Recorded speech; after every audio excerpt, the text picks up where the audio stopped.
Welcome, dear traveler. Settle in now, wherever you happen to be, and let your shoulders grow heavy, your breath grow slow. We're going on a very old journey together, one that begins far from here, far from now, in a place where the sand remembers every footstep and the stars lean close enough to listen. Picture, if you will, the vast hush of the Karakum desert at dusk. The sun has slipped behind the western dunes, leaving the sky the color of cooled amber, and the dunes themselves have turned the soft violet of a bruise that does not hurt. The day's great heat has lifted its hand from the land, and in its place comes a cool that smells faintly of salt, of far-off rain, of nothing at all. This is the hour the desert speaks most kindly. It is the hour our caravan has been waiting for. There are perhaps 20 of them, these travelers, though the count will not matter to your dreams. Camels move in a long, patient line, their bells muted by cloth, so as not to wake the stars too early. The beasts sway with that ancient, rocking rhythm, the one that rocked merchants to sleep in their saddles 1,000 years ago, and will rock them again in your imagining tonight. Their great soft feet press quiet half-moons into the sand, and the wind comes behind them and smooths the prints away, as though the desert were gently turning a page. The travelers themselves are wrapped in robes of undyed wool, in indigos so deep they seem to hold a piece of the night sky, in silks the pale green of young pistachios. Some have come from Samarkand, some from Kashgar, some from shores so far to the east, they still taste the sea in their dreams. They carry bundles of cinnamon bark, tight-wound bolts of cloud-colored cloth, small wooden boxes of lapis dust. And they carry, too, the quiet weariness that only long roads can give, a weariness that is half pleasure, because it knows rest is near. For ahead of them, just ahead, beyond the last low ridge of dunes, there is a softening in the dark, a lightening the way a sleeper's face softens when a good dream begins. It is Merv, Merv the green, Merv the moonlit, the great oasis city of the Silk Road, held like a pearl in the desert's patient hand. The first sign of it is not a sight, but a scent. The air, which has been dry and clean and empty, suddenly carries something living. Water. Leaves.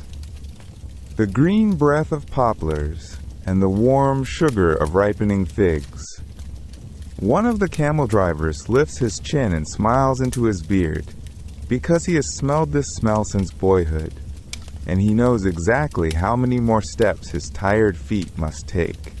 Then, there, the light, a single lantern no brighter than a firefly at this distance, swinging gently from the bough of an apricot tree, and another beside it, and another, a string of small golden breaths, strung through the orchards like beads upon a thread.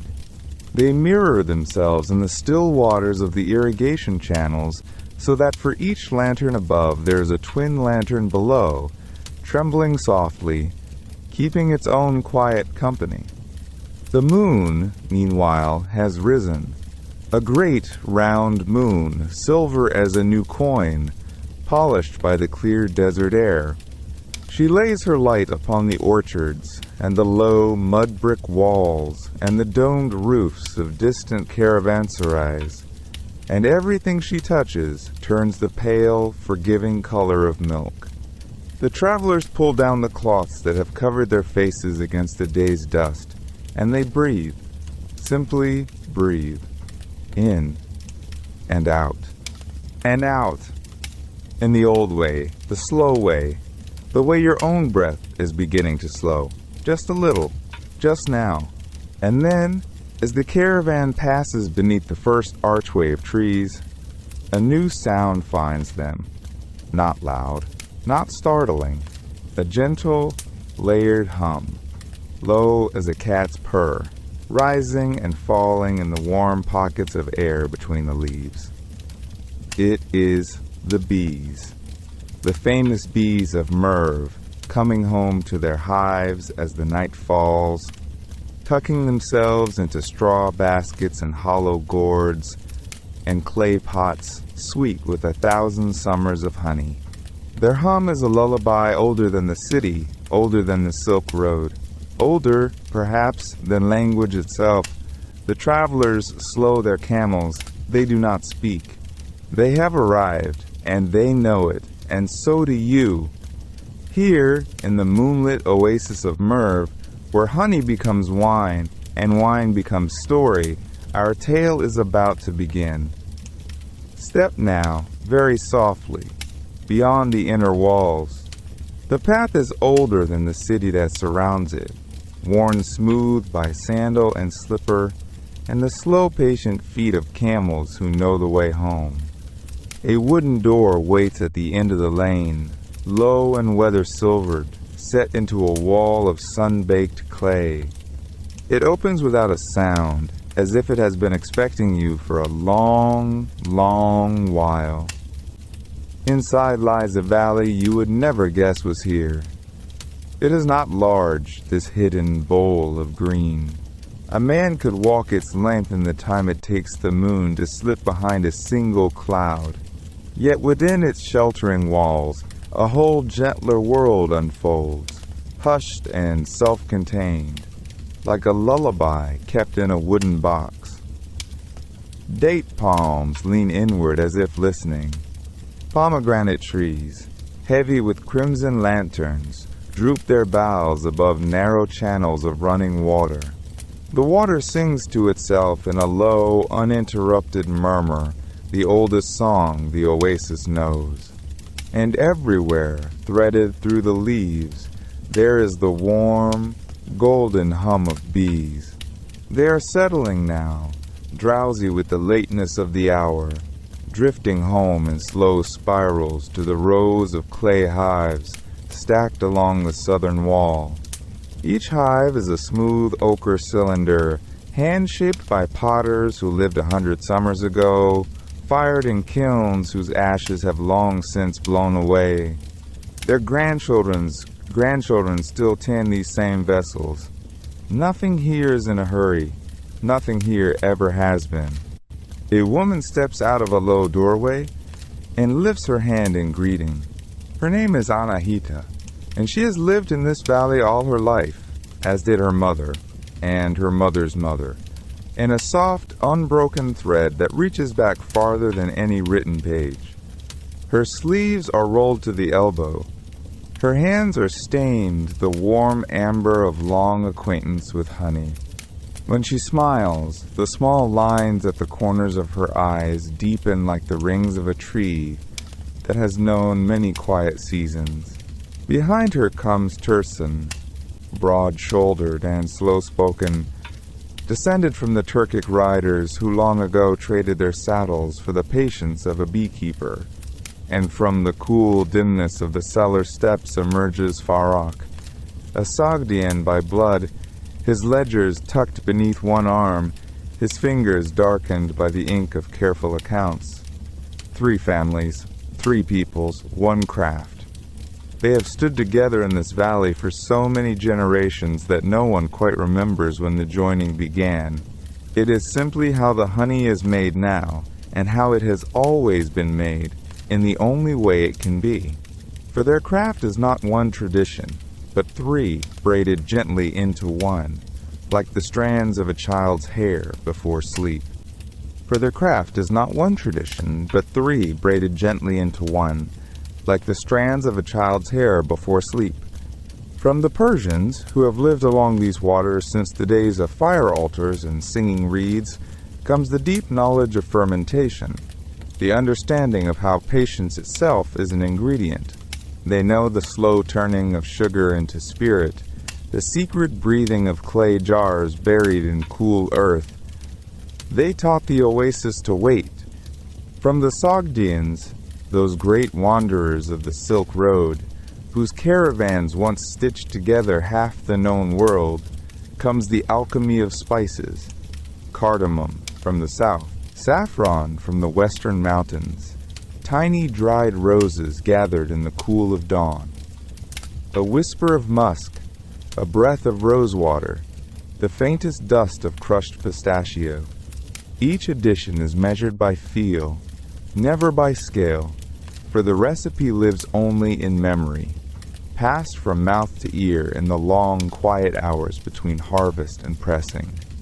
And from the Turkic peoples, who once rode in from the high steppes where the wild bees built their cities in hollow trees, comes the deepest secret of all, the knowledge of the honey itself. Which blossoms make a honey that sleeps gently? Which ones make a honey that wakes the heart? The mountain clover, the desert sage, the rare white blooms of the silk acacia that opens only at dusk and closes again before sunrise. They taught the Oasis what honey could become, if only one listened to the bees. Together, these three traditions become a single sacred nectar. It has many names along the Silk Road. Travelers from Chang'an call it the moon drink. Merchants from Damascus call it the gold of Merv. Here in the valley, the Vintners simply call it ash, which means, in the old tongue of these gardens, the gift. They do not sell it for coin. They do not boast of it. They make it, season by season, jar by patient jar, and they offer it to those who arrive with weary feet and open hearts. Tonight, that traveler is you.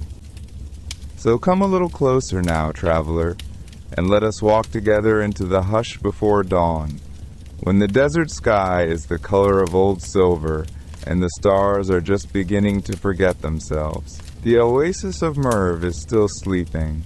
The poplars stand tall and quiet, their leaves silvered with a dew so fine it seems almost imagined. Somewhere far off, a dove calls once, softly, and then is still. You can feel the coolness of the air on your cheek, the way it carries the faintest scent of orange blossom and warm earth, and beneath it all, almost like a memory, the deep amber sweetness of honey waiting in the hives. The honeykeepers are already awake. They have been awake, perhaps, since the moon began its slow descent behind the dunes. For this is the hour when the bees are calmest and the light is kindest, and the work must be done with love.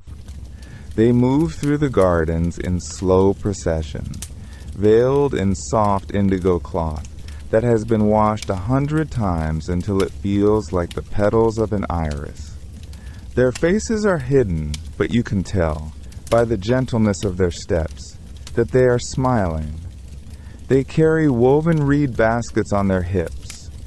They carry bronze smokers shaped like little lanterns, burnished by generations of careful hands. They carry themselves with the quiet dignity of those who know they are part of something older than their own names. Listen. Can you hear it? A low, lilting song, barely more than breath. One of the keepers is humming.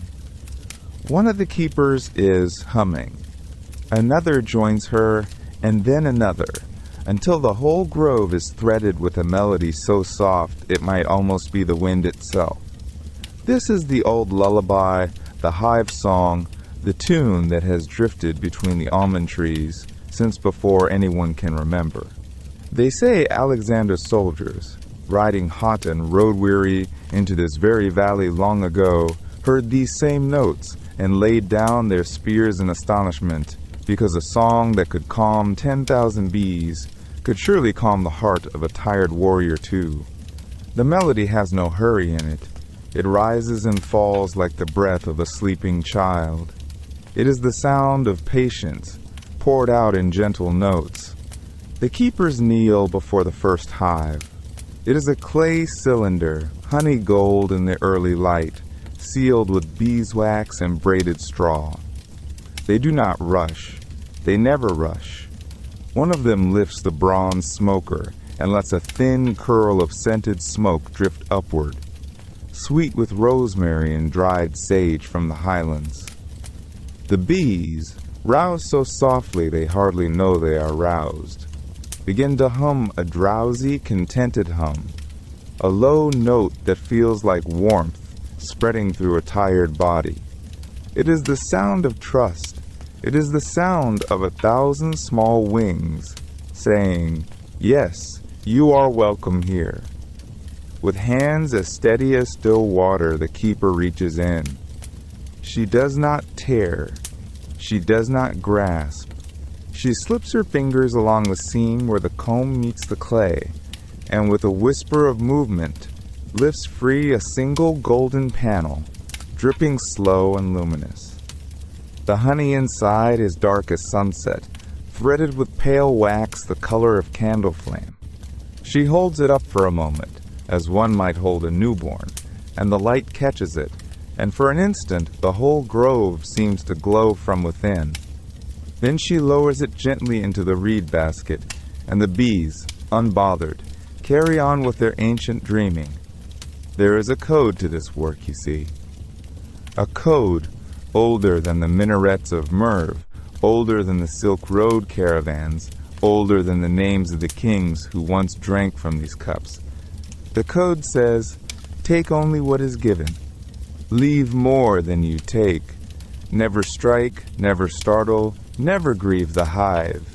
And above all, sing, sing, so the bees remember that you are a friend. Sing, so the honey remembers it is loved. You can feel your shoulders growing heavy now, can you not, traveler? Your breath is slowing, matching the rhythm of that distant lullaby.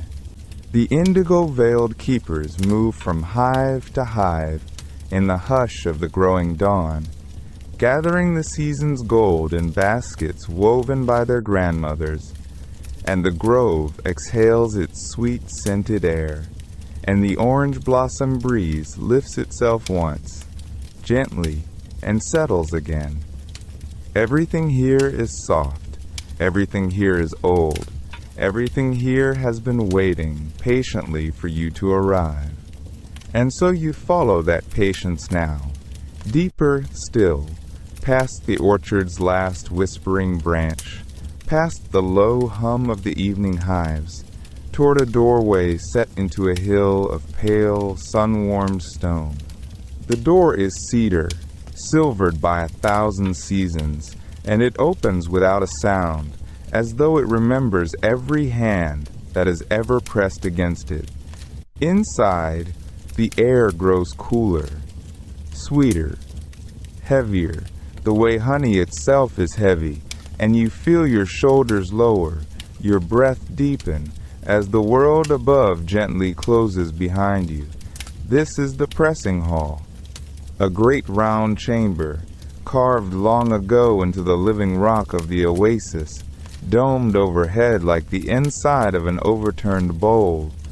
A great round chamber, carved long ago into the living rock of the Oasis, domed overhead like the inside of an overturned bowl. The ceiling is so high that the candlelight cannot quite reach it, and it fades upward into a soft velvet dusk. Around the curving walls, lanterns of pierced brass hang from iron chains, each one no brighter than a sleeping firefly, each one casting slow, drowsy patterns of stars across the floor. The floor itself is old marble, polished by centuries of bare feet, cool and creamy as spilled milk. At the center of the hall stand the presses, 3 of them, side by side, like quiet old friends. Each press is a great cylinder of honey-colored marble, veined with the softest gold, turning slowly on a wooden axle no thicker than a child's wrist. A vintner stands beside each one, robed in undyed linen, sleeves rolled back to the elbow, face half lit and half lost in the gentle dark. They do not hurry. There is no hurrying here. There never has been, and high above, set into the curve of the dome, are the windows. Latticed windows, carved in the old pattern with stars and crescents, and the slow curling vines of desert jasmine. Through these windows, the moon is just beginning to pour. Not the harsh white moon of winter, but the moon of late spring in Merv, round and ripe in the color of warm cream. Its light falls through the lattice in long, soft ribbons, and those ribbons drape themselves across the marble rollers, across the wooden bowls, across the hands of the vintners, and everything they touch turns for a moment into something tender and glowing and almost holy. The vintners believe and have believed for longer than any grandmother can remember that this moonlight is not ordinary light. They believe the moon, who pools the tides of the great seas, can also pull the finest clarity from honey. That her rays, patient and cool, coax the cloudiness downward and lift the gold upward, the way she lifts mist off a morning river. So they time their pressing to her rising. They wait, sometimes for hours, sipping mint tea from small blue cups, until she climbs high enough to spill through the lattice. Only then do they begin. The raw combs are brought in on trays of cedar, still faintly humming with the last warmth of the day. Pale gold, deep amber, some the color of burnished copper from the wild thyme hills. The vintners lay them one by one beneath the marble rollers, and then they begin to turn the wooden axles, slowly, slowly, as if winding a very old and very gentle clock, and the honey begins to flow. It gathers at the lip of the press and falls, in a thread as thin as a single strand of a child's hair, into a shallow bowl of polished alabaster below, drop by drop, thread by thread, a sound so soft you almost have to hold your breath to hear it, the faintest whisper of liquid gold finding its rest. The moonlight touches the falling honey, and the honey becomes a small, luminous ribbon in the air, suspended between press and bowl, trembling like a held breath. The wax, pale and weightless, lifts gently to the top, where it will later be skimmed and saved for candles, and for the sealing of jars, and for the little lamps that will one day light this very hall. Nothing here is wasted. Nothing here is rushed. Nothing here is loud. You can smell it now, all around you. The honey itself, of course, floral, faintly smoky, with the deep hum of the desert beneath. But also the cedar, the old stone. The old stone. The faint, cool green of the night jasmine climbing the outer wall. Somewhere far off, a single night bird begins its slow, low call, and another answers, and the two of them weave a soft thread of sound through the pressing hall, and under the dome, and into the curve of the moon herself.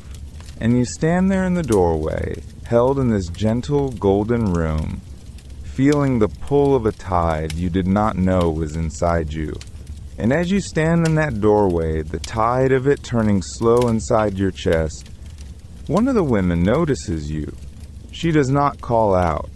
She simply lifts a hand, palm open, and tilts it toward the long cedar table at the back of the hall. And you understand, in the soft way one understands things at this hour, that you are being invited closer. The table is older than anyone here. Its wood has been polished by generations of elbows and careful hands, and along its length lie small clay bowls, each no wider than a pomegranate, each holding something precious. The light from the brass lamps leans gently across them, and you see that this is where the secrets of Merv's mead are kept. In the first bowl, thin red threads curled like sleeping commas, wild saffron gathered from the foothills of the Kopetag, where the mountains cool into violet in the evening, and the crocuses open only for a short season, only in the half-light after sunrise. The women will tell you, in voices as unhurried as falling snow, that saffron asks to be picked before the sun is fully awake. that the flowers must be carried down the slopes in baskets lined with soft wool, so that no petal is bruised, so that no thread loses its perfume to the wind. 3 threads only go into a jar of mead. 3 threads, and the honey takes on the color of a distant lantern seen through gauze. In the next bowl, cardamom pods the color of pale jade, plump and closed like tiny sleeping mouths. These have traveled farther than any of us. They came from the south, from the green, rainy hills of a country whose name softens on the tongue, carried over mountain passes on the backs of patient camels, wrapped in linen to keep their oils from wandering. The caravan master who brought them many seasons ago is an old friend of this pressing hall, and the women speak of him the way one speaks of a relative who lives far away, with a small, warm smile and a tilt of the head. When the cardamom is cracked between 2 stones, the hall fills with a scent like slow laughter, like cool rain on warm earth, and the mead in its jars seems to listen. In the 3rd bowl, something you have not seen before. Petals the color of twilight, not quite blue, not quite violet, with a softness at their edges that looks almost like dust. These are the petals of the blue Merv rose, which grows only in the walled gardens of this oasis, and only when the moon is waxing. The women smile at you, because everyone always asks, and they say yes.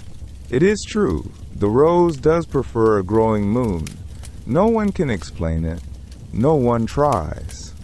The petals are picked by the girls of the town just before they go to sleep, so that the scent stays with them into their dreams, and the next morning they stir the mead with a wooden spoon that has stirred 100,000 batches before.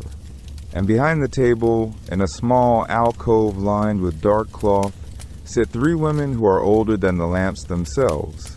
They are the botanists, the keepers of the recipe. They are the botanists, the keepers of the recipe. One of them remembers her grandmother teaching her the order of the ingredients on this very bench, her small child's hands learning how to count out the saffron threads. Another knows every flower within a 2-day ride of the oasis and can tell you which hillside the chamomile prefers in a dry year, which shaded gully the mountain mint returns to after a hard winter. The 3rd speaks the least. She simply watches. She has been watching for so long that her watching has become a kind of blessing, and the younger women move a little more gracefully when her eyes are on them. They nod to you as you approach, and one of them lifts a small spoon of honey from a crock at her side, a honey so dark it seems to hold its own small night inside it, and she lets you taste. It is wild thyme, she tells you, from the steppe, where the wind is so clean it polishes the stones. And as the honey dissolves on your tongue, you taste the stones, and the wind, and the thyme, and something underneath all of it. Something older, something patient, something that has been waiting 1,000 years for a quiet evening, for a doorway, for you. Outside, the moon moves another soft inch across the dome. Inside, the pressing hall breathes. And the women continue their slow golden work, gathering the desert's quiet gifts, 1 petal, 1 thread, 1 pod at a time. From that golden room, a narrowed door opens onto a stairway of worn stone, and we follow it downward, step by soft step, into the belly of the Citadel. The air cools as we descend. The noise of the oasis, the murmur of water wheels, the hush of palm fronds, the muffled laughter from the caravanserai fades behind us, layer by layer, like blankets drawn gently over a sleeping child. By the 12th step, the world above is only a distant hum. By the 20th, it is gone entirely, and there is only the sound of our slow breath and the patient click of a single lantern swinging ahead. A cellar master walks before us, A lean man in a soft wool robe, the color of river clay. He carries no sword, no ledger, only a small oil lamp cupped in both hands as though it were a sleeping bird. He has lived in these passages for 30 winters. He knows each vault by the way it answers his footsteps. He knows which corridor whispers and which corridor sighs. The apprentices say he can tell the age of a wine simply by leaning his ear against its jar, the way a grandfather listens at the door of a nursery. The stairs widen into a long vaulted gallery, and here the first wonder greets us. The walls are lime-washed to a milky gold, and across that pale skin march lines of slender Kufic script, copied from older rooms, older cellars, older hands. Verses about patience, verses about honey. The letters are drawn with such care that they seem to be resting rather than written, curled up against the stone like cats in the warmth of the lamp. Niches are carved at even spaces along the walls, and in each niche sits a small clay amphora no larger than a melon. These are the young wines, the infants of the cellar, barely a season old. They wear wax seals, the color of pomegranate rind, each stamped with the initial of the family who owns it. The cellar master greets them with a quiet nod, the way one greets children asleep in a row of cradles, and we pass them by without a word, so as not to wake their dreaming. The cellar master greets them with a quiet nod, the way one greets children asleep in a row of cradles, and we pass them by without a word, so as not to wake their dreaming. Deeper in, the ceiling lifts into a broad dome ribbed with brick, and the true storehouse opens before us. Here the amphorae are enormous, tall as a man, wide as an embrace, their round shoulders glazed in soft ochre, their bellies half sunk into beds of cool sand so that the earth itself might rock them to sleep. Some have rested here for 5 years, some for 10. A few, marked with a pale indigo thread tied around their necks, have slept since before the youngest apprentice was born, waiting for a wedding, a coronation, a homecoming, a first snow. And there is a sound. It is so soft that at first we mistake it for our own pulse, a gentle tick, a low sigh, a hush that swells and recedes like the breath of a sleeper turning in a warm bed. It is the fermentation, the slow conversation between honey and time. Each amphora murmurs in its own quiet key. Together they make a music older than any empire that has ever raised a banner above this desert, older than the walls of Merv, older than the Citadel, older than the very idea of kings. A song of patience, a song that asks nothing of us but that we listen. The cellar master kneels beside one of the great jars and lays his palm against its curve, eyes closed. He is not measuring, he is only keeping company.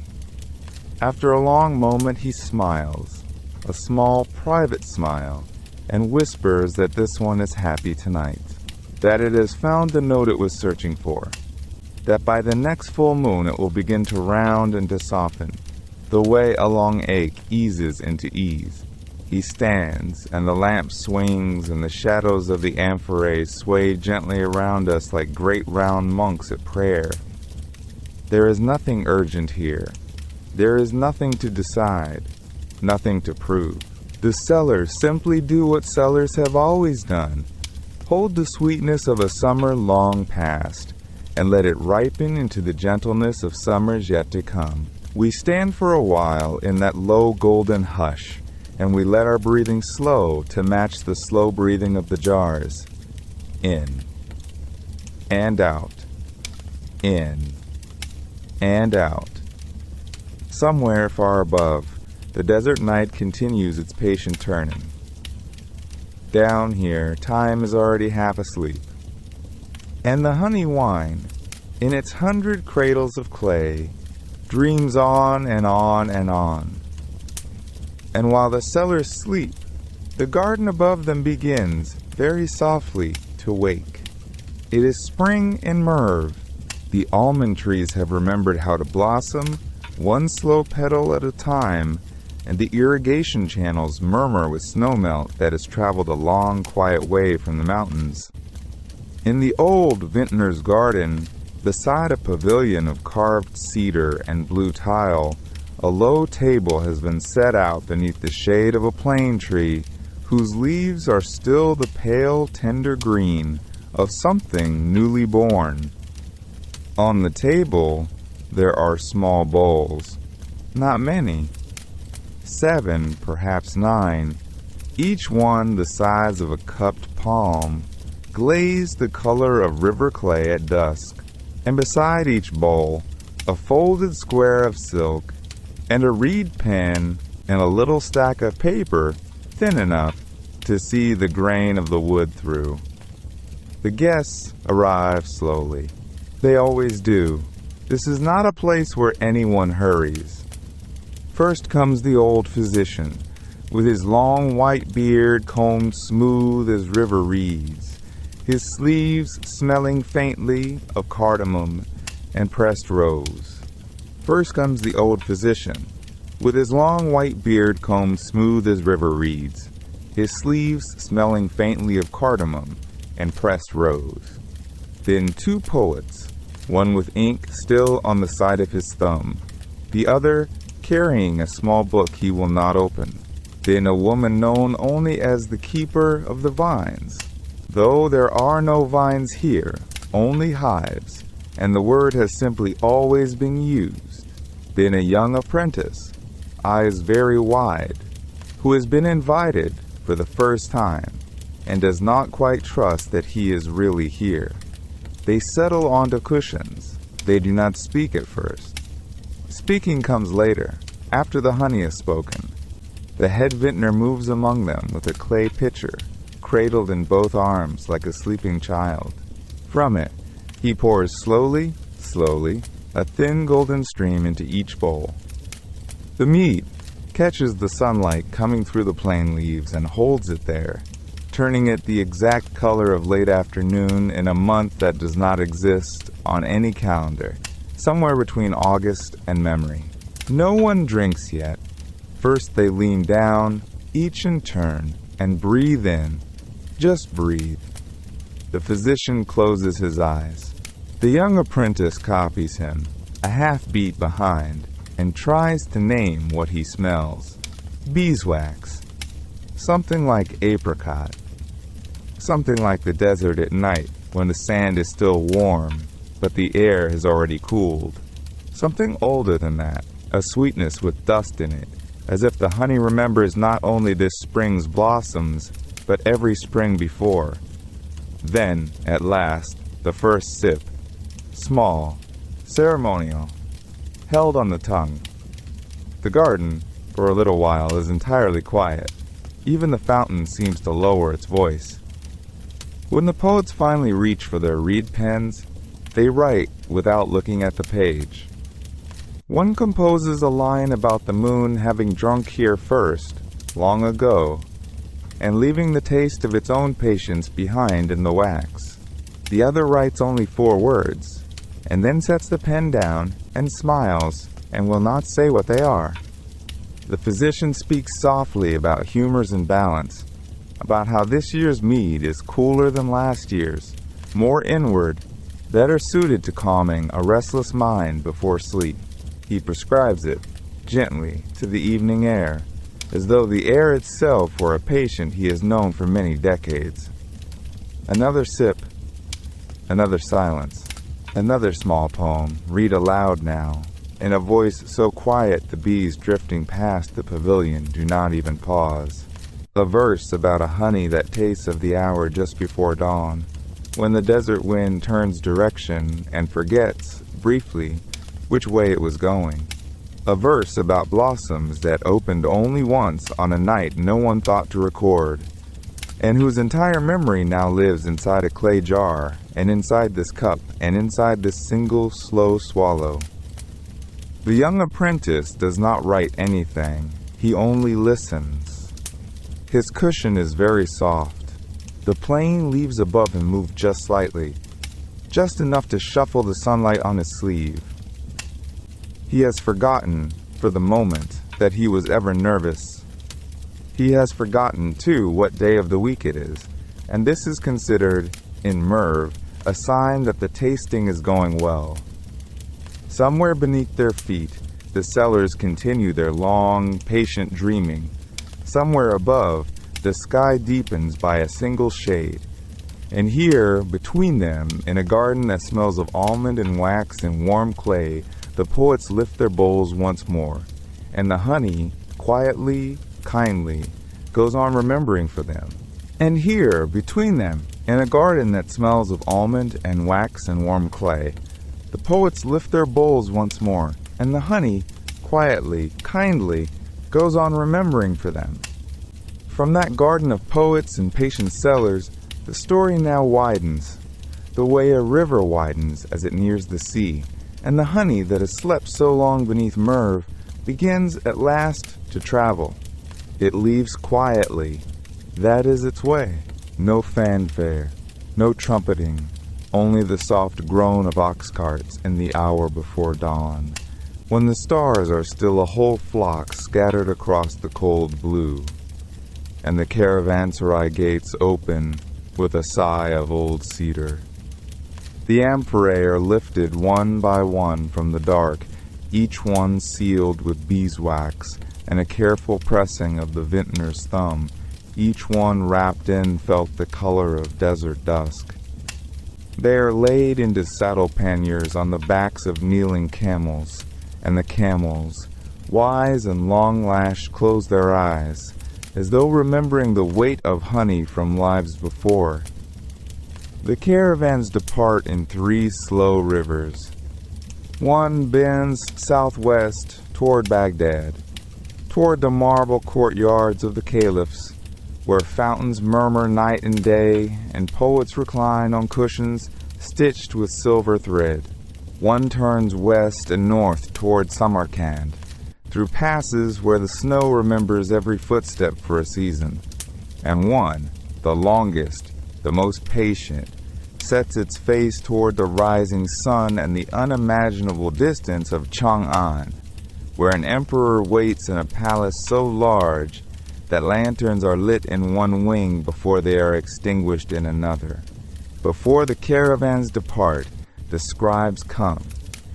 They come at lamplight, in small rooms off the courtyard, their sleeves pinned back, their inkstones polished smooth by the press of thumbs across generations. They dip their reeds into ink the color of deep midnight, and they write, in careful, careful strokes, the bills of lading. So many jars of mead, so many seals, so many camels, so many days of road. The parchment rustles like dry leaves. The lamps flicker. Somewhere outside, a night bird calls once, and then is quiet. The scribes write on, and their script flows the way honey flows from a warm spoon, slow and golden and without any hurry in the world. And as they write, they tell the stories. Every scribe knows them. Every scribe adds a little something of his own. They tell of a caliph in Baghdad who kept one amphora of Merv mead in a niche beside his sleeping couch, and who would uncork it only on the longest night of the year, pouring a single bowl for the astronomer who had taught him the names of the stars. They tell of a Samarkand princess who was given a jar as part of her dowry, and who, on the night before her wedding, shared it with the old gardener who had raised her from a small girl, because he had never tasted anything sweeter than his own apricots, and she wished for him to know. The scribes laugh softly at that one, as they always do. Their reeds keep moving, and outside, in the blue hush before sunrise, the caravans finish their loading. The bells on the led camels are tied with felt, so that their ringing will be low and warm and carrying. The drivers check their water skins and the ropes, and the little clay charms sewn into the harnesses for luck. The drivers check their water skins, and the ropes, and the little clay charms sewn into the harnesses for luck. Somewhere, a child who has risen too early peeks out from a doorway and watches, round-eyed, as the camels turn into shadows, and the shadows turn into silhouettes, and the silhouettes turn, at last, into the long, patient line that will drift across the desert like a thread of dark beads pulled slowly across pale silk. The gate creaks shut behind them. The scribes blow out their lamps one by one, and the little rooms soften into darkness. The seals on the amphorae press against felt.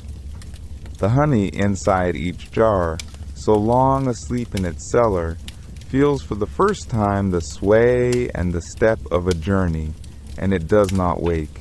It only dreams a little differently now, of dunes instead of stones, of new stars instead of the old familiar ones, of distant kings and distant halls who will one day, far from here, lift a bowl in their own quiet rooms and taste, without knowing it, the almond gardens and the moonlit oasis and the careful, tender, thousand-year patience of Merv.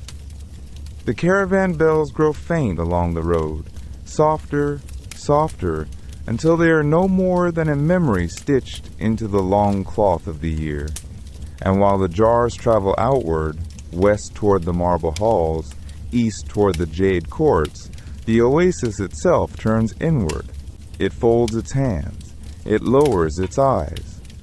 It draws its woolen shawl about its shoulders, for the cold has come down from the steppe, and the long winter has begun. The first snow arrives without sound. It comes in the hour before dawn, while the keepers are still dreaming, and when they open their shutters, they find the world made quiet and white, as though a patient hand had laid a single smooth page over everything that yesterday was written. The almond branches wear delicate sleeves of frost. The reed fences are edged in silver. The canals, once bright with running water, have closed their eyes beneath a skin of pale green ice, and even the wind, when it comes slowly, as if unwilling to disturb the sleep of the gardens. Out in the hive yards, the vintners move gently through the hush. They tuck each basket hive beneath a blanket of woven reed mats, then a second blanket of felt, then a third of soft straw, banked high against the north wall, so that the bees within may gather into their warm living cluster and hum themselves through the cold months. A keeper lays her ear against the outer mat and listens. Far inside, muffled and steady, she hears it. The low, patient drone of 1,000 small wings beating as one, the heart of summer kept alive through winter by the simple kindness of insulation and trust. She smiles and does not speak.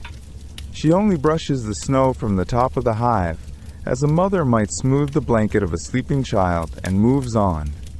Indoors, the fireside halls are warm with amber light. The great hearths burn slow-split tamarisk and apricot wood, and the smoke rises blue and clean into the rafters, where strings of dried herbs and plated garlic and small wrinkled apples hang in the fragrant dark. The keepers gather here in the evenings, when the work of the short day is done. Old men sit nearest the fire and mend tools. They plane new handles for the honey knives. They wax the threads of the strainers. They re-rim the wooden scoops with strips of soft leather, so that come spring not a single motion of the craft will be hindered by a loose fitting or a cracked shaft. Old men sit nearest the fire and mend tools. They plane new handles for the honey knives. They wax the threads of the strainers. They re-rim the wooden scoops with strips of soft leather, so that come spring not a single motion of the craft will be hindered by a loose fitting or a cracked shaft. Their hands move without hurry. Their hands know what to do. The women sit a little further back, where the light is gentler.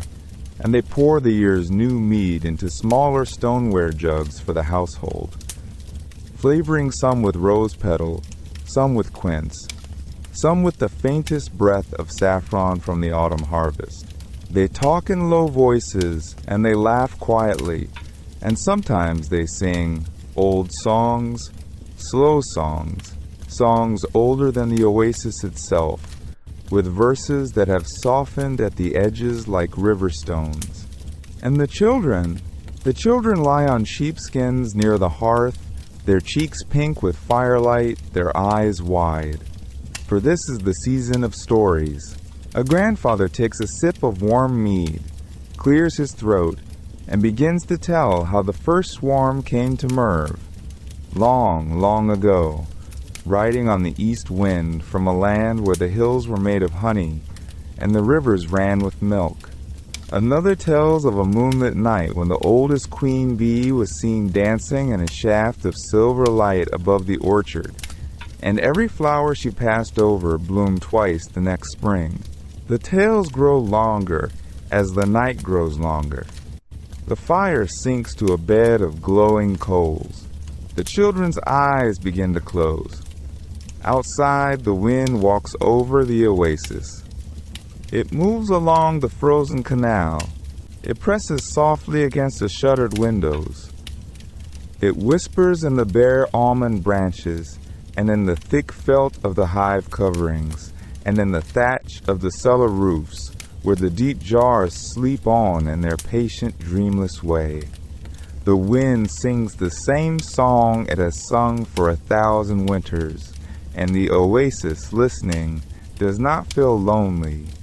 The oasis feels gathered, tended, held. And somewhere in a small room, a keeper banks the last log, draws the woolen curtain, and with a soft breath blows out the lamp. And the long, quiet night of Merv settles once again over honey and hive and heart. And while that single lamp goes gentle into dark, another small light rises, not of fire, but of silver, as the moon lifts herself fully above the date palms and lays her pale hand upon the oasis of Merv. Come with me now, quiet as dust, to the edge of the reflecting pool. See how the Vintners have gathered here, without needing to be called. They came the way tired people come to cool water, without hurry, without noise, in ones and twos along the packed clay paths, their sandals whispering secrets to the earth. Old Ferroc leans upon his staff of polished almond wood. The widow Shireen has braided jasmine into her silver hair. The young apprentice, still smelling faintly of beeswax and cedar smoke, carries the last small amphora cradled against his chest as though it were a sleeping child. No one speaks. There is no need. The pool before them is a held breath of water, perfectly still, and within it floats a second moon, round and soft as a lotus petal, rippling only when a slow carp turns below, or when a single honeybee, drowsy and late, skims the surface on her way home. Around the rim of the pool, the lamps have all been dimmed. Only the moon does the lighting now. Only the moon does the lighting now. Only the moon and the old stars that have watched this oasis since before there were Vintners, before there was Merv, before there were even names for sweetness. Ferroc lifts the first small cup. The mead within it catches the moonlight and glows. Not bright, but lit from inside, the color of amber held up to a winter window. He tips it, just a little, and a single bead of honey wine slips over the rim and falls into the pool. One soft circle widens and fades. That drop is for the ancestors, for the hands that planted the first orchard when the caravan routes were only goat tracks, for the great-grandmothers who taught their daughters how to listen to a hive, for everyone now dust who ever stirred a cauldron by starlight and hoped the honey would be kind. Shirin lifts her cup next. Her wrist trembles a little, from years more than from cold. She spills her offering beside the hollow log where the oldest colony still lives, and murmurs something too quiet to carry. A thank you, perhaps, in the small private dialect a beekeeper shares only with her bees. The hive answers her with the faintest hum, the way a cat purrs in sleep. For the bees, she says. For every furred, wing-shimmering messenger who has carried the sweetness of flowers into our jars and our lives and our long winters. For the sisters. For the small and golden ones. And then the apprentice, last of all, lifts the little amphora. He does not know quite what to say. He is young, and the night is very large. So he simply pours a thin, clear thread of mead into the pool, and watches the moon's reflection shiver, shiver, settle. For the moon, he whispers. For her patience. For her light that cost nothing and gave everything. And then, nothing more is needed. The vintners stand together in the hush. The pool smooths over. The fig trees are quiet. The date palms hold their fronds still as prayer. Somewhere far off, a caravan bell chimes once and is gone, folded into the warm cloth of the night. A breeze that began in the high steppes drifts down across the oasis, carrying with it the cool scent of distant rivers and the warm scent of honey jars sealed against the dark. One by one the vintners bow to the water. One by one they turn and walk softly back toward their courtyards, their low doorways, their waiting pillows.